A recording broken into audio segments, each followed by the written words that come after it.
Hello and welcome to Redacted Tonight VIP. I'm Lee Camp. Today we dig into where the United States will attack next. As you know, the American empire is always hungry for war, or at the very least, killing thousands of people with economic war, if we can't get the guns and bombs in there. But too often, all of us who support peace simply react after the U.S. has bombed or invaded or attacked. So that's why it's important we get ahead of the game and look at who the U.S. will attack in the future. Independent journalist Ann Garrison has done some great work on the answer to that question, and I have her on the show today. Hi, Ann. Thanks so much for joining me. Hi. Long live Ethiopia, U.S. out of Africa. Yes, well... I picked this up at a demonstration. Yeah. Good. I picked this up at a diaspora demonstration about this. Yeah, well, yeah. So you're jumping to the meat of the matter, which is that we want to talk about Ethiopia because the U.S. Now the U.S. empire is involved in an endless array of wars and attacks on one form or another on various places around the globe, and so everyone's wondering where are they aiming their guns next at the Pentagon. And you've done some really interesting reporting on how the U.S. is aiming more and more at Ethiopia, but almost no one really is talking about it. So I want to get into that, but let's back up a little, and if you can tell us about the civil war that's been going on in Ethiopia. During the first week of November, the Tigray People's Liberation Front, a group of thugs that the U.S. backed for 27 years when they were in power. They're a 6% minority. Tigrayans are a 6% minority. And keep in mind, we're not talking about the Tigrayan people. We're talking about the TPLF. This group that was in power for 27 years with U.S. support, and which allowed, therefore, the U.S. to use it as its army in Africa.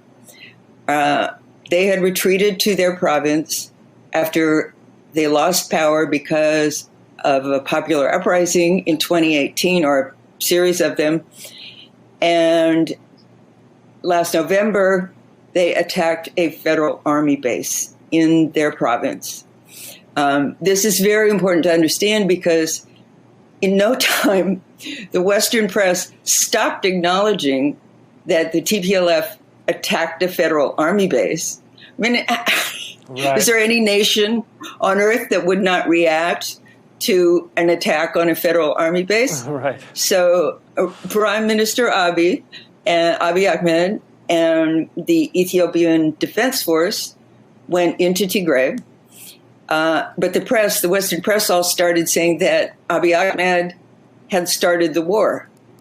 I mean, this became so relentless that at one point I was having a little trouble with reality. I had to go back and look at the evidence. And yesterday I even asked Obang Metho, whom I was talking to from Gambela, Ethiopia, can you confirm that the TPLF attacked this federal army base and thereby started the war, the civil war? And he said, yes, he hadn't even gotten this from the government. He knew a young soldier there who survived. Ever since, the Western press and most U.S. officials have been blaming it on Ethiopia and Prime Minister Abiy Ahmed. And they've also been portraying the TPLF and the Tigrayans as victims of this war, allegedly started by Abiy Ahmed, but started by the TPLF. There's just been a barrage of what I call atrocity reporting. It's very recognizable. As soon as the U.S.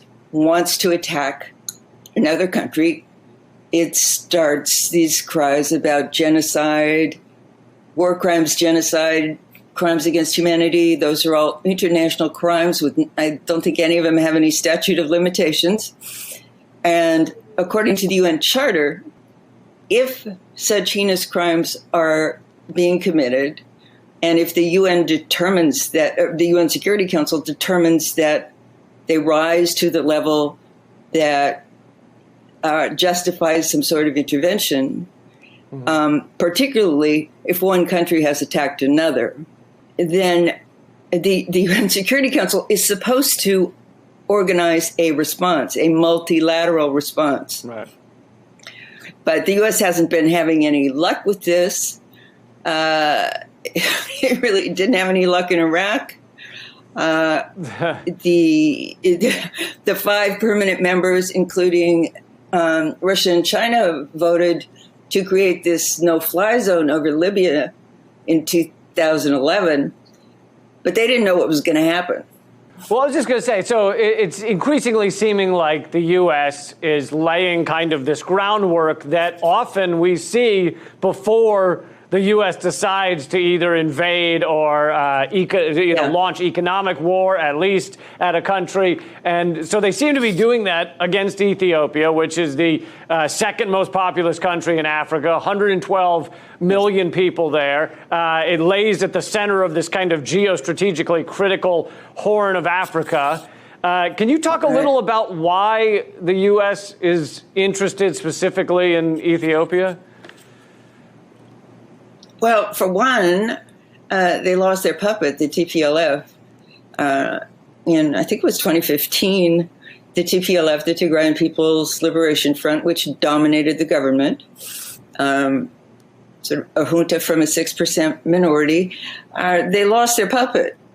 And that was upsetting. And then, as if that wasn't enough, the new Prime Minister, Abiy Ahmed, negotiated peace with Eritrea, the neighboring country, which is on the Red Sea, which Ethiopia had been at war with for many years. And for that, he won the Nobel Prize. Mm-hmm. Now, after this civil war started and all this barrage of atrocity reporting came at us, people, including even Democracy Now!, started saying, oh, what happened to this Nobel Prize winner? He's now at war. He's now committing, he and his army are committing all these international crimes in Tigray. But as I said, again, what nation would tolerate an attack on a federal army base? And the Undersecretary of State for African Affairs was outraged, and he compared it to the Confederates attacking Fort Sumter. Mm-hmm. Right. And then the Tigrayans fired on Eritrea. They fired rockets all the way to Asmara, the capital. And so Eritrea was drawn in. And then the atrocity reporting was aimed at blaming Eritrea, even though they started firing rockets at Eritrea. Another piece of this with Eritrea is that AFRICOM, which I think a lot of viewers probably have heard of, the U.S. African Command. There's bases the command bases in Djibouti, which neighbors Eritrea, and Eritrea has refused to allow Western powers to have a presence in their country. They're one of the only ones to do that. So is it true that the U.S. maybe is afraid of peace the peace between them and Ethiopia will cause an aversion to AFRICOM for Ethiopia as well? Exactly. I have been asking, and I asked Obang Metho yesterday. That I was talking to Obang Metho. He's in Gambela, Ethiopia right now, and he's the executive director of an organization called Solidarity for New Ethiopia. I asked him whether he thought Abiy Ahmed would make the Ethiopian army available for U.S. exploits in Africa. And he gave me a very diplomatic answer to the effect that the U.S. and Ethiopia should collaborate for everyone's benefit. People who he has an office in Washington, and he's back and forth between Washington and Ethiopia because Washington has so much power there. So he has to talk to officials and NGOs. And people who do that are very diplomatic. And you've, yeah, I mean, that's the diplomatic response. But you've written about the U.S. hostilities a lot towards Ethiopia and Eritrea, and how they look kind of more and more like preceding U.S. wars in Yugoslavia, Libya, Syria. What specifically has the U.S. government been doing towards Ethiopia and Eritrea? Well, it started with censure. Congress passed some kind of resolution censuring Ethiopia, saying that they were committing all these crimes in the Tigray province, and censure is always the first step at the UN Security Council as well. And then some sanctions followed, sanctions on top leaders, not on the Ethiopian people yet, but we don't know what's coming. When this starts, there are various kinds of aggression pending. First it's censure, then it's likely to be sanctions, maybe international criminal court indictments, strangulation by the IMF and the World Bank, and then possibly outright military aggression, a proxy war like what we've had going in Syria, and maybe even U.S. bombing, as in Libya and Syria. It seems that the United States government, like, hypocrisy is their favorite hobby or pastime, because they're censoring another country for atrocities while we have the largest prison state in the world and have committed atrocities in Iraq and Iran and Libya and Yemen, and the list goes on, and then we point to another country and say, well, we need to sanction you because of atrocities. Yeah, and people like you and I, and probably most of your audience, say, what can they possibly be talking about? How can anyone believe this? But I think a majority of Americans still believe there were weapons of mass destruction in Iraq. So